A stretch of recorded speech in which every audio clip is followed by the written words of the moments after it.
সিজেপির চলমান আন্দোলনের প্রতি সংহতি জানিয়ে খোয়াইয়ে বিক্ষোভ মিছিল ও অবস্থান সভার আয়োজন করে বিভিন্ন বামপন্থী সংগঠনগুলি।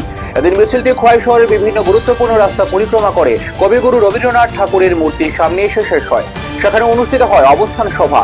সভায় বক্তা দিল্লিতে আন্দোলনরতদের দাবির প্রতি সমর্থন জানিয়ে কেন্দ্রীয় সরকারের ভূমিকার সমালোচনা করেন এবং ছাত্র যুবদের বিভিন্ন দাবি দ্রুত মেনে নেওয়ার আহ্বান জানান। এই কর্মসূচিতে উপস্থিত ছিলেন খোয়াইয়ের বিধায়ক নির্মল বিশ্বাস, জেলা সম্পাদক পদ্মকুমার দেববর্মা সহ বিভিন্ন বামপন্থী সংগঠনের নেতাকর্মীরা। বক্তারা জানান, আন্দোলনকারীদের উপর বল প্রয়োগের পরিবর্তে তাদের ন্যায্য দাবির বিষয়ে সরকারকে সংলাপের মাধ্যমে সমাধানের উদ্যোগ নিতে হবে এবং তার পরবর্তী সময়ে 20 জনেরও বেশি মেধাবী ছাত্রছাত্রী তারা আত্মহত্যা করতে বাধ্য হলেন।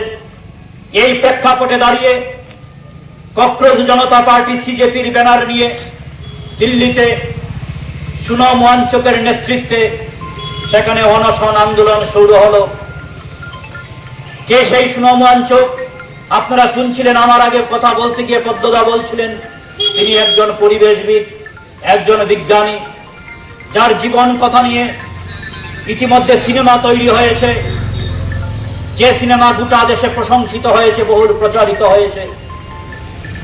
যে মানুষটির জীবন সম্পর্কে গোটা দেশের একটা বিরাট অংশের মানুষ অবহিত, তিনি সেখানে অনশনে বসলেন। আমরা দেখলাম আমাদের দেশের কেন্দ্রীয় সরকার ন্যূনতম আলোচনা করা কোন দাবির ভিত্তিতে তারা সেখানে অনশন চালিয়ে যাচ্ছেন, এমনকি যখন আশঙ্কা প্রকাশ করা হচ্ছে সুনম ওয়াঞ্চকের জীবনহানি হতে পারে, তিনি যেভাবে অনশন চালিয়ে যাচ্ছেন, ওনার ওজন কমে যাচ্ছে, এরপরও আমাদের দেশের কেন্দ্রীয় সরকারের টনক নড়ছে না। অবশেষে গত 2 দিন আগে ভোরবেলা সেখানে পুলিশ পাঠিয়ে জোর করে ওনাকে সেখান থেকে তুলে নিয়ে হাসপাতালে নিয়ে যাওয়া হলো। এটা কোনো ধরনের গণতান্ত্রিক পদ্ধতি না, এটা স্বৈরাচারী পদ্ধতি।